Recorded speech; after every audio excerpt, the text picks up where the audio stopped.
Well, Kevin Nations, this is a treat and an honor and a pleasure. But it's too soon to tell, actually. So I'm presupposing that. It's a treat and the honor for sure. We'll see if it's a pleasure by the time we're done. For either of us. We'll see if we still talk to each other. So everybody, this is Ken Krell. Welcome to the PrideNomad Show. I'm here with my friend Kevin Nations, and we decided what we talk about today was going to be spontaneous because Kevin has been training. Actually, rather than I introduce them to you, why don't you introduce yourself to them so that way you can say it the right way? Because I'll say he's a really freaking cool guy that I look up to and admire. And why don't you tell everybody what it is that you do? Likewise, Ken, it's great to spend time with you. What I like to help clients do is just to build a lifestyle first business. Many people build a business that's money first or power first, and then try to derive some sort of lifestyle from increasing their money and power. I try to go the exact opposite way, plan the lifestyle first and build a business around that. And you've been doing this for a long time. I've been doing this for a long time. Yeah. So what is the model that you follow? There's so many different things people are doing, from affiliate marketing to you name it. And with us dealing with digital nomads and certainly within the gay community or the LGBTQ plus community, I want them to have the ability to travel the world and make it their playground, but not be slaves to their business. So it's interesting you said that, not be slaves to their business, because for a long time I've had kind of a moniker, build a business that's your servant, not your master. So we are, I believe, designed to, or have the privilege to design, if we choose, have a business that serves us, not the other way around. Anything that turns that around is because we've either accepted that or designed it that way and take some feedback for that. So to your question, the model that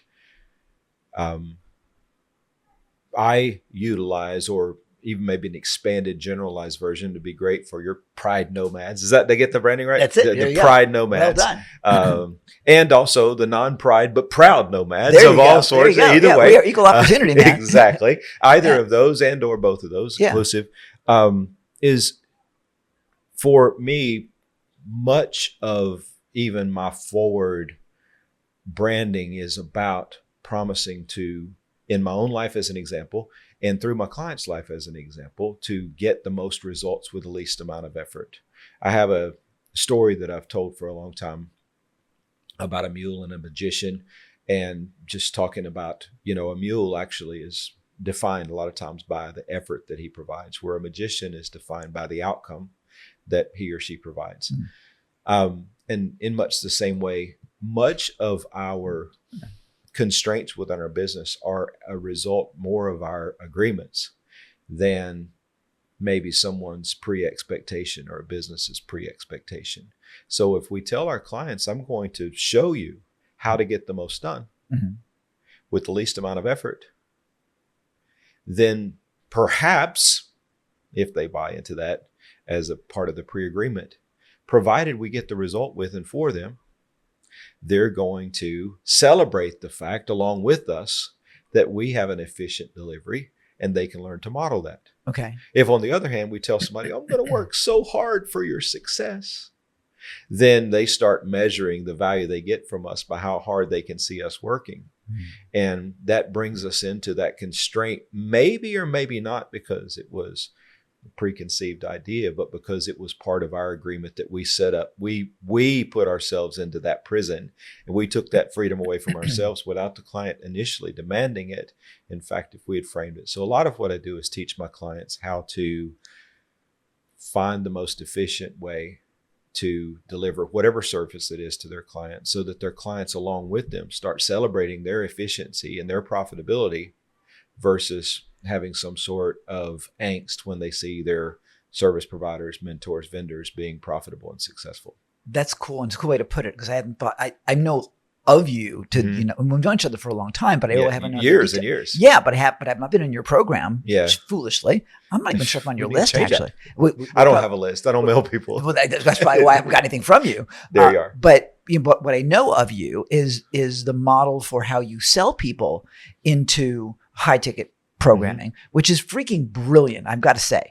And I know that Roland and Perry and Ryan had followed that model where and I'm going to paraphrase it, and you can certainly correct me on this, but 10 people or so, small numbers in a room, you serve them for a couple of days. And then because you're so intimately delivering content and service to them, they've got no choice but to want to continue with you at the high ticket number. Is that a fair? Right. And even that, the high conversion is a great deal due to the pre-frame. Meaning that if you tell people, I'm going to tell you everything you need to know about whatever you do in the next 3 days, well, then what is their motivation to continue work with you? Yeah. But if you tell them, I'm going to tell you everything that I can tell you in the next 3 days about this and hold nothing back, but I'm also going to expand your vision so you can see what more is possible should we continue to work together. It leaves them not feeling regretful that you under-delivered. But Ken, to be honest, you and I are not young men. Oops. But you and I are not young. We look young. Gotta go. So we're not foolish and naive enough to think that if there were something that were life altering, we could learn a great deal in 2 to 3 days. But if there's somebody that spent decades perfecting it, there may not be more benefits to be received by continuing to work with them for some amount of time. That's smart. So the pre-frame of the event is as important as the event itself. And sometimes our egos want us to say, oh, I'm going to tell you everything you ever needed to know. And that's spiritually and physically impossible to deliver on simply because of the time constraints. It's not that you're holding anything back. There's just only so much time. And then a lot of what you may help your clients with is in response to the resistance that they may not have even been able to foretell when they came to the event. Yeah. So I've had to deal with that so often just on 3-day events when it's like, I thought you told me everything. No, how much can I give you of my 40 plus years of experience in 3 days? I mean, really now, come on. Yep. So setting that cauldron, that expectation is really that important. Right. And one way to do it, I think, is to teach them that not only are you going to teach them quite a bit during that 3 days, but you're going to give them the capacity to expand their vision, and that's another deliverable that you're going to give, which isn't holding back so that they buy more, but actually by giving more, part of your gift to them is expanding their vision so that they know they can have even more if you continue working well together. And if I've expanded your vision, you want more of that because therefore there's endless possibility, which makes an abundance of sense. Absolutely. Let me bring this back for a second to people that are aspiring to be a digital nomad or aspiring to have their own business or whatever, that haven't really considered, number one, that they have the skill set or knowledge set to be in this kind of a consultative scenario.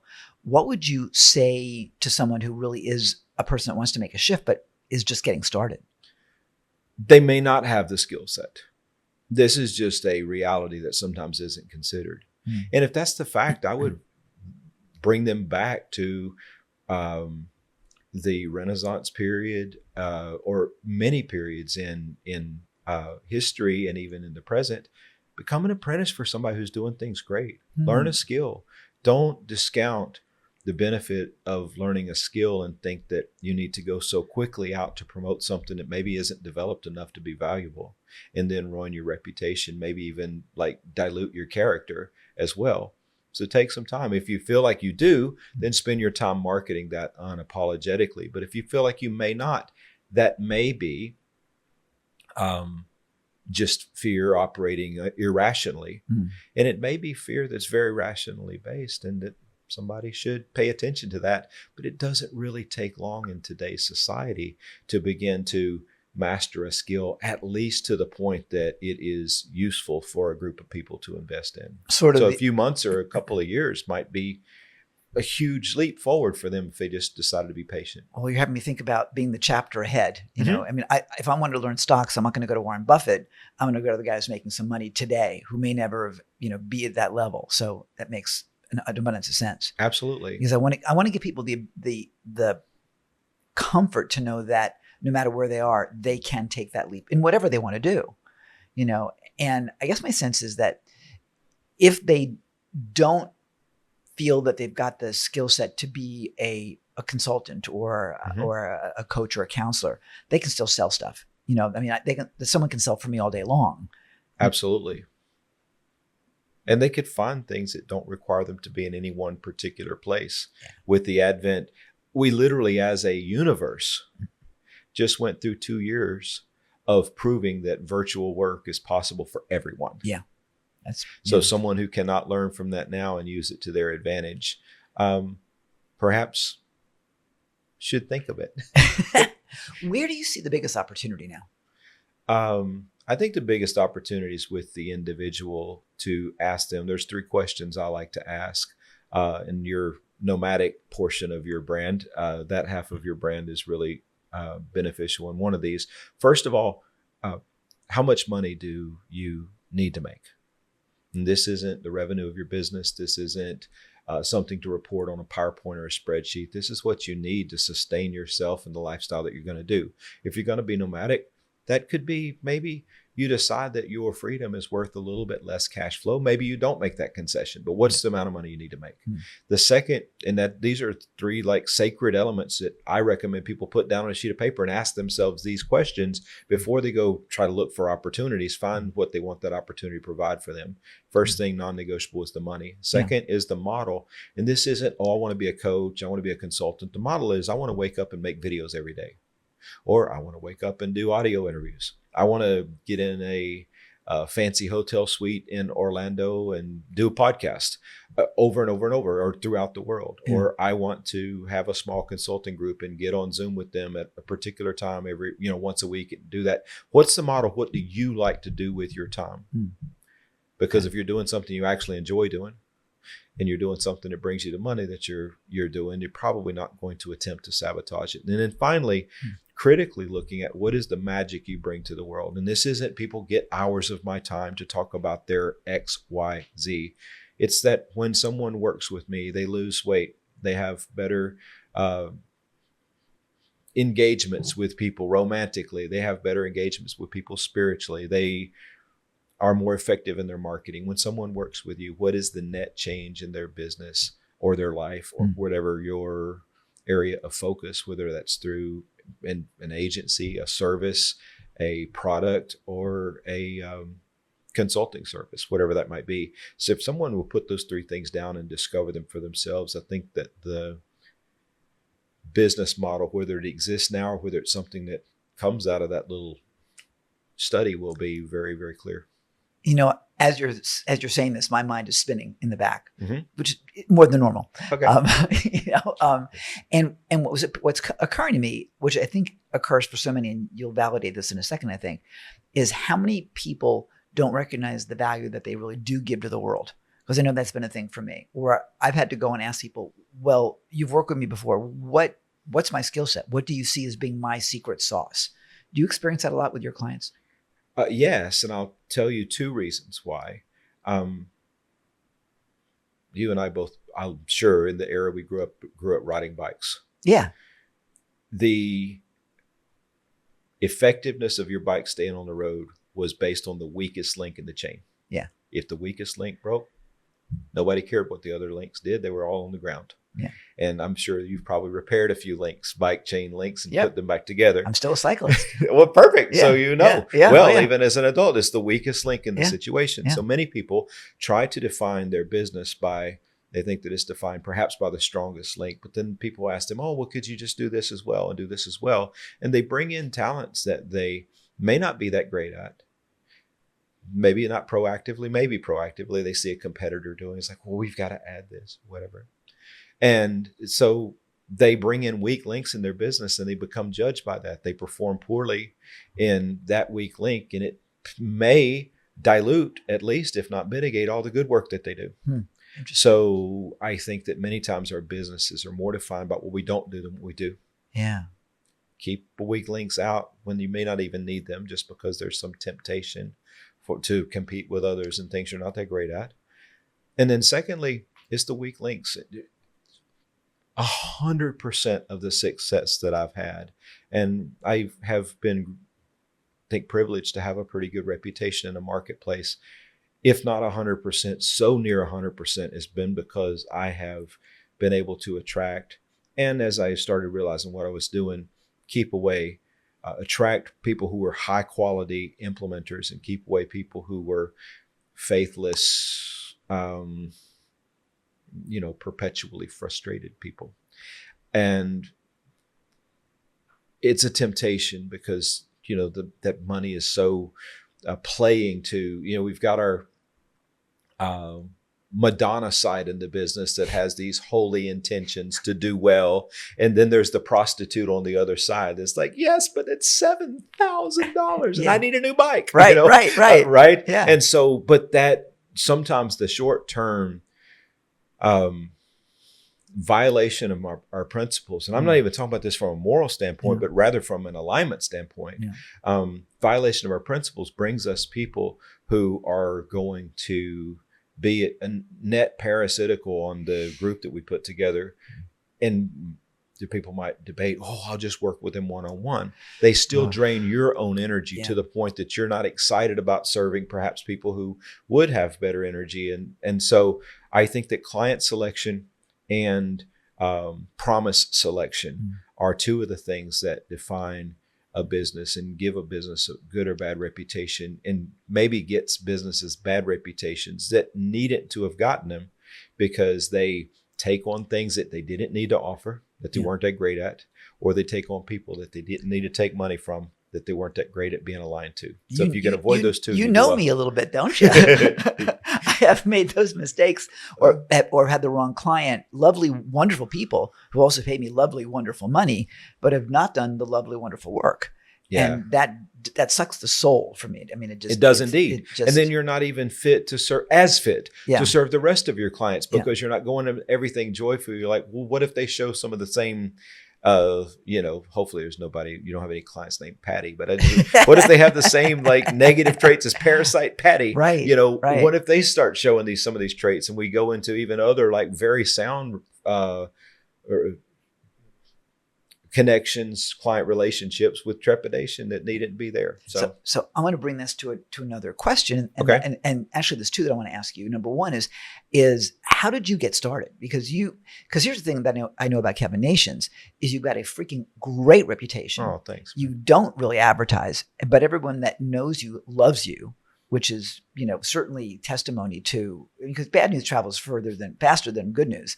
So it's like, if you were a dick, we would know that, but you just know someone named Dick. You're fabulous, and that's not blowing smoke. That's what your reputation is. Mm-hmm. So how did you get to that point? How did you become the OG? Where did that come from? So I left corporate about 22 years ago, and for maybe 22, 23 years ago, working for AT&T in their IT department in sales. Okay. And I started a staffing company with some technical staffing people, some industrial staffing people. We grew that to about 170 odd employees within slightly more than a year. And I was overwhelmed by the operations of that. And so I came into, I sold my interest in that to a business partner, my only business partner. And I went to a event by a gentleman named Armin Morin. Oh God, your big seminar? It was the big seminar. I think maybe the second one. Okay. 2002. Okay. And went to that event, didn't know anything about this industry, and began being a virtual sales manager. So, we talk about the good reputation. I've wondered that over times because I feel like I have when I hear from people, and it's very easy to not be respected by people, sometimes justly, sometimes unjustly. Yeah. And I, coming from a background of sales, began to work teaching people how to sell things at a higher price versus the very widely known celebrities who marketed things at a lower price to a wider number of people. And I think that focus actually helped my reputation a lot as well, because I was working with more, dare I say, nerds that had a higher focus on deliverable, but may have had a smaller client base charging more money for. And so I think that by working with a smaller number of people so that I could work more intimately with them, having them work with a smaller number of people so that they could work more intimately with their clients, and having them charge more where they could charge enough to actually make a change in the clients that they served. I think that combination probably, and being on some sort of penance for having run a larger company and never being drawn back into that yet, all of those factors I think have helped quite a bit. I think people should do what they find their best service, but I do have a strong prejudice toward, if there is a question my prejudice would always be deliver a product at a higher price that could be delivered more intimately, especially if it's a service, because I do think you're going to get, likely, everything else being equal, you're going to get better feedback from people.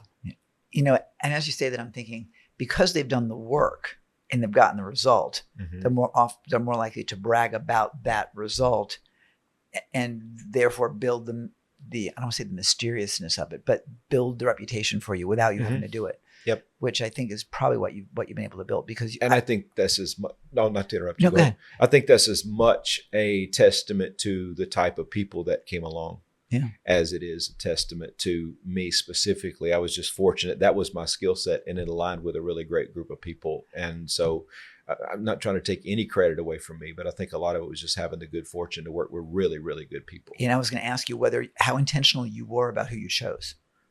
I'm not intentional about who I choose. I'm intentional about who I don't choose.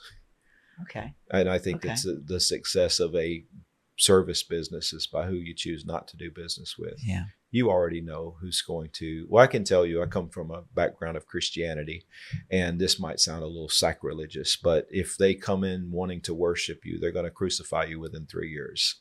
So those people who show up saying, "Oh my God, Ken, you're the answer to my prayers. I worked with Kevin Nations. He was terrible. I worked with John Doe. I worked with Bill Smith, but you're going to save me." Oh God. Oh, you, it's a red flag, it's so compelling in the beginning, because that, that is what I call the attractive parasites, mating call, is they call you in with those, swan songs of you being better than all of your competitors. And it sounds so compelling in the beginning until you begin to fast forward and see what happens when those sirens begin to squeal. Yeah. And the thing about it is, what's the common denominator? The celebrities that they've worked with can do a great job. And some of them may not be great, but the common denominator is that client who probably hasn't done anything. And you're right. And I've made that mistake. My ego's been like, "Oh, great, you want me? Oh, that's so cool. I am tempting. better." I called it a siren song. It's tempting. Oh, yeah. Absolutely. I mean, I know where you've been. I know those people. They are dickheads. I am so much better than them.